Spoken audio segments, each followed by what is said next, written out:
Let's have a look at the recap of last session. So last session में हमने देखा था linear regression क्या होता है, some basic concepts of Python and maths that are required to learn machine learning, correct. आज हम क्या देखने वाले हैं? आज हम देखने वाले हैं gradient descent function. Before moving ahead, I want to tell you there is assessment for you based on the last session. तो आपको असेसमेंट में क्या करना है, एक लीनियर रिग्रेशन प्रोग्राम बनाना है which reads a CSV file containing age versus intelligence का डेटा सेट। सो ये आपको खुद बनाना पड़ेगा। करना क्या है, कुछ नहीं, एक एक्सेल में जाकर के एज और इंटेलिजेंस के 2 कॉलम्स बना लेना, ठीक है। एज में लिखना मान लो 20, एक एग्जांपल देता हूँ, और इंटेलिजेंस को 7 कर देना, मान लो 25, इंटेलिजेंस को 7। लेकिन जैसे 30 टच किया वैसे इंटेलिजेंस को 8 कर। सो ऐसे इंक्रीजिंग ट्रेंड बनाना है आपको 10-10 का, 10-10 यूनिट्स का इंक्रीजिंग ट्रेंड बनाने से क्या होगा, मॉडल को समझने में आसानी होगी। तो इसके अंदर आपको सबसे पहले प्रिंट करना है फ्रेम्ड डेटा को, make a scatter of the data, data का स्कैटर बनाना है एंड प्रिडिक्शन फाइंड करना। और ये असेसमेंट बना करके you have to share the output with me at my Telegram channel, link is in the description. तो now let's move ahead. So कल हमने खाली लीनियर रिग्रेशन देखा था एक वेरिएबल में, मतलब हमने जो वेरिएबल डाला था वो खाली एरिया डाला था, है ना। हम इनपुट कर रहे थे तो खाली एरिया को इनपुट किया था। हमको क्या करना है, सिंपल तो हमने बना लिया, अब हम देखते हैं मल्टीवेरिएट क्या होता है। तो देखो जैसे सिंपल था वैसे ही मल्टीवेरिएट है, कुछ डिफरेंस है नहीं, कोड का डिफरेंस है नहीं, कोई कुछ डिफरेंस नहीं है। खाली मल्टीवेरिएट में क्या होता है, जहाँ हमने लास्ट टाइम एरिया लिखा था वहाँ हम लास्ट टाइम अब मल्टीवेरिएट में एरिया और उसके साथ साथ एक और कोई भी वेरिएबल लिख देंगे। तो ये जो एरिया और एज है ये 2 वेरिएबल ले लिए इस बार। अभी जो एरिया और एज है ना, इसमें आप समझो एरिया क्या कर रहा है, एरिया बढ़ रहा है सो प्राइस बढ़ रही है, एज क्या कर रहा है, एज घट रहा है तो प्राइस बढ़ रही है।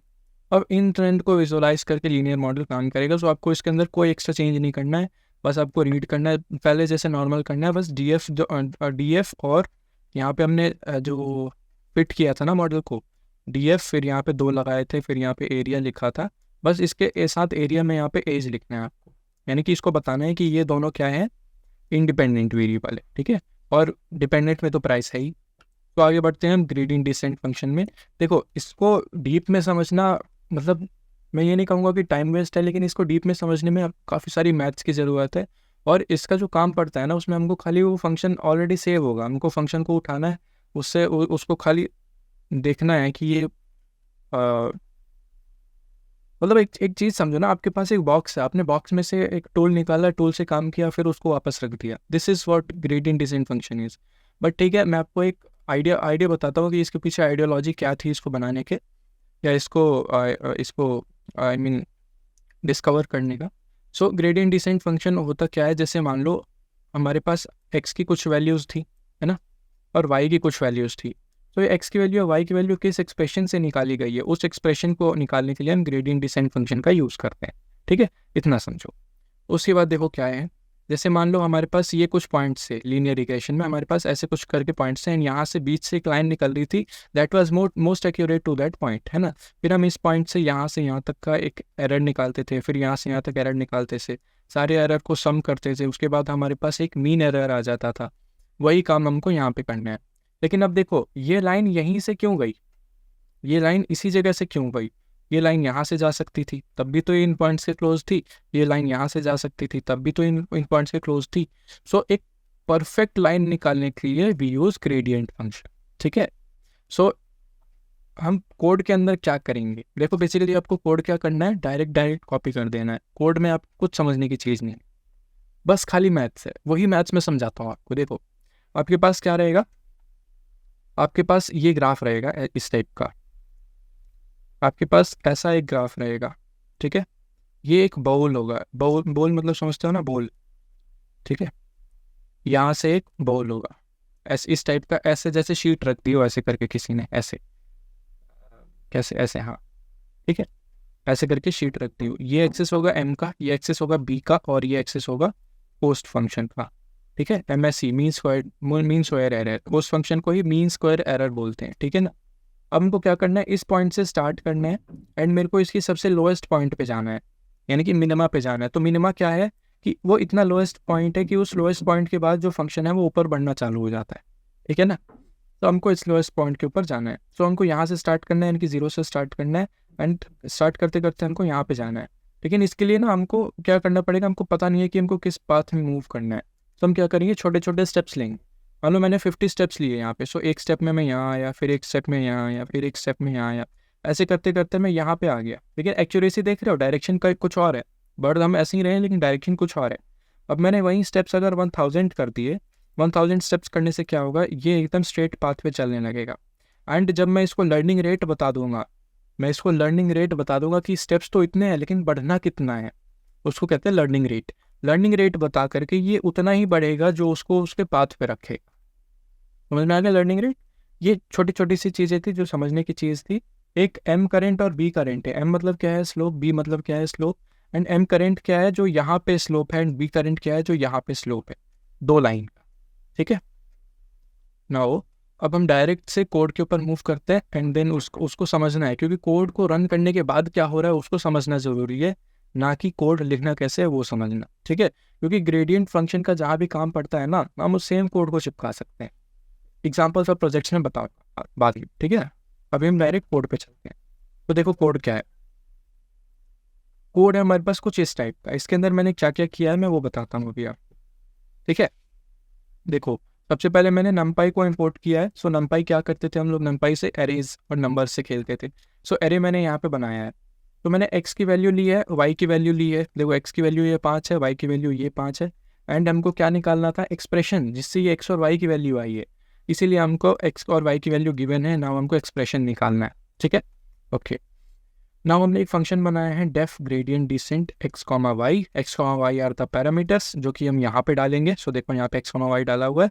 तो जब हम कॉल करते हैं वहाँ पे जो डालते हैं ब्रैकेट के अंदर उसको आर्ग्यूमेंट्स बोलते हैं, एंड फंक्शन के अंदर जो हम डालते हैं उसको पैरामीटर्स बोलते हैं। अब देखो मैंने m करेंट और b करेंट की वैल्यू 0 रख दी। तो जैसा मैंने आपको बताया था कि यहाँ पे स्टार्टिंग में जब हमको रखना है तो उसको क्या रखना है, इनिशियल वैल्यू जो रखनी है पॉइंट की वो 0 रखनी है। ठीक है, अब मैंने क्या किया, इटरेशंस यानी कि कितने बेबी स्टेप्स लेने हैं उसको मैंने 1000 बोल दिया कि 1000 बेबी स्टेप्स लो। इसको बाद में चेंज भी करते हैं, कई लोग इसको 500 रखते हैं, कई लोग 1000 से ज़्यादा भी रखते हैं। So based upon our data set, छोटा डेटा सेट है, देखो ना यार क्या 5 वैल्यू है x और y की, है ना। इसको हम देखते हैं अभी। लर्निंग रेट क्या होता है मैं बता चुका हूँ आपको कि कितना डिस्टेंस बढ़ना है पर बेबी स्टेप, है ना। तो 0.001 यूनिट आपको बढ़ना है पर बेबी स्टेप। ठीक है ना। अब हमने क्या किया, for I in range iterations. तो इटरेशंस की जगह अगर मैं 1000 लिख दूँ तो कोई दिक्कत नहीं है। और रेंज 1000 मतलब क्या होता है कि 0 से लेकर के 999 तक आप इटरेट करोगे, यानी कि आप उतने स्टेप्स लोगे। ठीक है, सो फॉर लगाने का यहाँ पे क्या मतलब हुआ, फॉर लगाने का मतलब ये है कि आपने अगर पाइथन पढ़ा हो, सो पाइथन के अंदर एक लूप होता है फॉर लूप। तो ये जितने बार आप इसको इटरेशंस दोगे ना, यानी कि ये जितनी वैल्यू होगी इसकी इटरेशन की, उतने बार ये फॉर लूप को चलाएगा, यानी कि उतने बार ये इस पूरे को चलाते रहेगा, इस पूरे को। तो ये 999 बार इसको चलाएगा, समझ पा रहे हो। अब देखो y predicted equals to m current into x plus b current. इस चीज़ से आपको कुछ समझ में आ रहा होगा, इस चीज़ से आपको कुछ याद आ रहा होगा कि y is equals to mx plus b का ये फॉर्म बन रहा है। ठीक है, फिर हमने कोस्ट फंक्शन निकाला। सो कोस्ट फंक्शन का फॉर्मूला क्या होता है, 1/n सिग्मा। ठीक है, उसके अंदर हमने वैल्यू डाली, जो भी वैल्यू जिसको हमको सम करना है, एंड आई की वैल्यू 1 से लेकर के n तक लगा दी। ठीक है, बस समझते जाओ खाली, इसमें कोई टेंशन लेने की बात नहीं। सो 1/n सिग्मा मतलब कि सम। ठीक है, और यहाँ पे हमको जिस चीज़ का सम करना था वो चीज़ हमने यहाँ पे डाल दिया। ठीक है, ओके। फिर md क्या है, देखो md और bd ये दो टर्म्स होते हैं, क्या, m डेरिवेटिव और b डेरिवेटिव। तो मैंने एक टर्म बताया था मिनिमा, उस मिनिमा को निकालने के लिए हमको उसका डेरिवेटिव करना पड़ता है। डेरिवेटिव करते हैं तो मैंने क्या किया, m डेरिवेटिव बना दिया एक और b डेरिवेटिव बना दिया एक। और जब आप डेरिवेटिव और मिनिमा के बारे में पढ़ोगे तो आपको एक फार्मूला मिलेगा, वो फार्मूला मैंने यहाँ पे पुट कर दिया। ठीक है, अब देखो m करंट की वैल्यू क्या बन गई, m current minus learning rate into md। And b current की वैल्यू क्या बन गई, b current minus learning rate into bt। ठीक है, ये इन दोनों की वैल्यू बन गई। अब हमको देखना है कि इनकी वैल्यूज आ क्या रही है एग्जैक्टली। सो मैंने क्या किया, m को, b को, कोस्ट को और इटरेशंस को, चारों को प्रिंट कर दिया। अब आता है मेन का। अब हमको एक ट्रेंड विजुलाइज करना है। वो ट्रेंड क्या है मैं बताता हूँ कि जैसे हमारे पास ये ग्राफ था, है ना, ये हमारे पास ग्राफ था, यहाँ मैंने बनाया था, जो हमको यहाँ से स्टार्ट करना था, है ना, इस टाइप का कुछ बॉल टाइप का बन रहा था हमारे पास, और ये हमारे पास मिनिमम पॉइंट था, एंड हमको यहाँ से m और b की वैल्यू से स्टार्ट करना था। करेक्ट, एम आई राइट। सो हमने m को यहाँ से स्टार्ट किया तो m की वैल्यू ऑफकोर्स डिक्रीज हो रही है यहाँ मिनिमा तक आने में। b की वैल्यू स्टार्ट किया था तो b की वैल्यू ऑफकोर्स डिक्रीज हो रही है मिनिमा तक आने में। एंड ये जो था वो था कॉस्ट फंक्शन यानी कि mean square error. So cost function भी तो डिक्रीज हो रहा है मिनिमा तक आने में, यानी कि हमारे पास तीनों चीज़ें क्या होनी चाहिए, डिक्रीज होनी चाहिए। अब हम ट्रेंड को देखते हैं तब समझ में आएगा। m की वैल्यू देखो कितनी आ रही है 2.44, ठीक है। b की वैल्यू देखो 1.38, कॉस्ट की वैल्यू 0.47 एंड इटरेशन 999, यानी कि हमारा प्रोसेस तो कंप्लीट हो चुका है। लेकिन अब हम देखते हैं कि क्या वो ट्रेंड काम कर रहा है। सो यहाँ से देखो 159 है अभी यहाँ पे, ठीक है, और यहाँ पे 295 है, तो ऑफकोर्स ये कम हुआ है। और उससे पीछे का फिर 5159 है, तो ये तो कम हो रहा है ना। ऊपर अगर हम देखें तो 2026, फिर यहाँ पे क्या है 9595 है, ठीक है, फिर और कम हो गया 1153, फिर यहाँ पे क्या है 2507। सो ये कहीं कम हो रहा है, कहीं ज़्यादा हो रहा है, कहीं कम हो रहा है, कहीं ज़्यादा हो रहा है। इस चीज़ को समझ रहे हो? अच्छा ठीक है, आगे बढ़ते हैं।